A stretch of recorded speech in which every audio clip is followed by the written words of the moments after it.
The students of Aga Khan School garden have started their journey in search of persons who have their own achievements.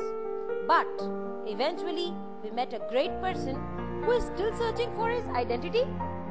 Look, who is he? Sir, how you got bedridden? I am suffering from muscular dystrophy. People say it is an inherited disease. This disease is 1 in every 2 million. So the research of this disease is very slow. And this is a progressive disease. First it is not distinguished. Then it is slowly as your movements get restricted, it becomes visible. Then slowly you walk with one person's support.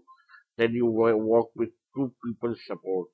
And then you come on the wheelchair.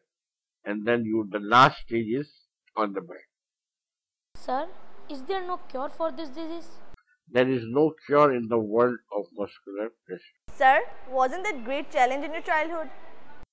First of all, when the doctor diagnosed my disability that I was having muscular dystrophy, at that time, the first thought which came into my mind was that this doctor is crazy.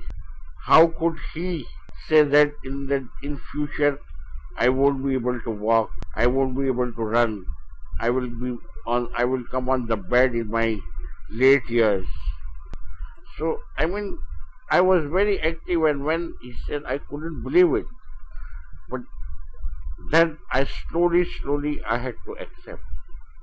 Sir, what was your inspiration that gave you such great strength? My mother's words. I seemed lost. I had lost hopes. Then my mother took me in her arms and told me, see, beta, this is Allah's destiny. And you have to live with it. Either you live it happily, either sadly. But till you have life, you have to survive with this disease. So why not take a go? Live, enjoy life, and create your own lifestyle. Sir, can you please share with us how much you struggle for your survival? After marriage, what should I do? Whole day sitting in the house. You get bored of how much TV you will watch, how much games you will play. Then I started calling my colony students. You come to my house, I will teach you English. I was good. You can say I was above average. And no fixed tuition fees. Pay whatever you want. But I never used to take that in open money. I used to tell them to put it in envelope. I had 80 students. Then I brought up books of BA subject, English. I studied that book thoroughly. Then I started calling, okay, now I will teach you grammar and text. I used to teach them. Then I went and purchased second-hand books of MA. Then I studied that book. Now I have stopped. Sometimes I teach. Sometimes I help students out. I have stopped teaching now. So then I started giving tuitions to children who were doing linguistics and literature, masters. Then I used to help out people, some special or disabled people who used to come me that I want to write this letter, I want to do this, I want to do that. I had a shop, so I used to operate the shop and I used to help out people. Then all of a sudden, one day I was watching TV and I saw Al-Rahman Al-Rahim. They give you awareness on social issues. I called them up. I told them, I have been watching your channel since last 3 months, but I have not seen a single topic on disability. So they told me that why don't you come to our studio? I told him, sir, I am a totally bedridden person. I can't travel alone. For 11 years, I had not gone out of my house. Then Al-Rahman Al-Rahim came to my house. They made a documentary and they showed it on TV. And watching them, then I got a feeling that if these people are working on so many social issues, why should I not take up disability? And then I started working for the masses of the disability. Then I made a documentary on the disability and the disabled. and we distributed 4,700 CDs free to the general public. It is our vision. See, I tell people that don't give person a fish, teach him fishing. Till he is alive, he can feed himself. And our vision is, I will work, not beg.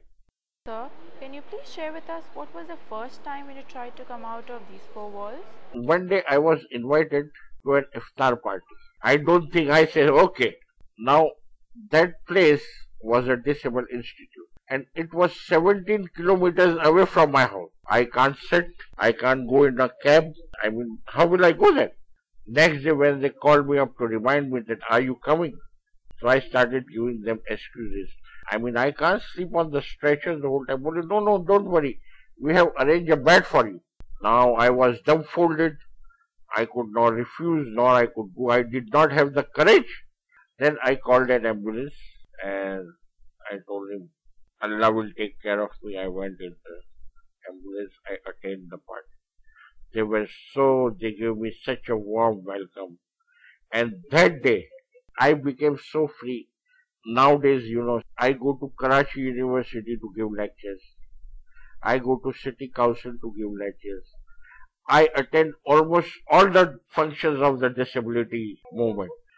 Now I have my own lifestyle to live. If I wouldn't have gone out that day, you wouldn't be coming to me. Uncle, what's your secret of determination? A special person is the thing without his family's support. There should be one person who should give him utmost support. Consider my wife. I call her my oxygen. Because without her, I am nothing. I am living because of her. All the praises or all the tribute should go to her. Because it is because of her that I can do so much work. So behind every successful man, Sir, what is your message to the youth? please give us identity. We are from you people. We also have our identity. Why can't my wife be called Mrs. Shamira Bhawan? She has the same right. When your mother could be called so and so, Mrs. so and so, so my wife could also be called Mrs. so and so. Why my sister is discriminated that she is the invalid sister? So please, I appeal through this story to you people to give us identity, to recognize us as human beings.